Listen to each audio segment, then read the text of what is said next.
Okay, going over 3.6, number 17, we have a rational function, degree 2 up top, and a single binomial in the denominator. First of all, domain issues. We looked at this today. Domain issues, x can equal 4.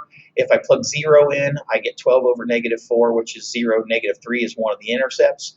We realize that this is a non-removable discontinuity. We cannot factor the top, so a non-removable discontinuity, we should make a table and check left and right of 4. So 3.9 is a number to the left, 4.1 is a number approaching it to the right.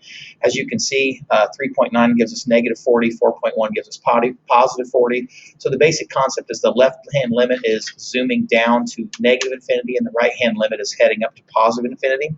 If we look at the derivative using product rule, and again, we did this today in class, but derivative of the top, 2x minus 6 times the bottom minus the top function, and the derivative of the bottom is 1, so it doesn't show up. Bottom 1 squared. We do a little mathematics, put things together here. We get this function, this trinomial up top. This is where we find critical points if we set derivative equal to 0. Again, we're talking increasing and decreasing. So if it's 0, that's where it turns around. So we can factor the top, and then we can find out that x is equal to 6 or x is equal to 2 are critical points. X is 4 is critical just because it's going to cause the derivative to be undefined. We know it's a vertical asymptote, but it is going to cause the derivative to be undefined. So if we plug 6 and 2 back into our original function, we get the fact that 12 and 4 are the two corresponding y values. So 6, 12 and 2, 4 are something. And now we've got to figure out what's happening at those points. So if I look at my, again, critical points, 2, 4, and 6. So I go negative infinity to 2 is an interval, 2 to 4, 4 to 6, and 6 to infinity is an interval. If I pick test points and I plug those into the single derivative, I'm going to find out whether on that interval we have increasing or decreasing parts. And we can see the math down here leads to the fact that the first interval is increasing, the last interval is increasing, and the middle two intervals are both decreasing.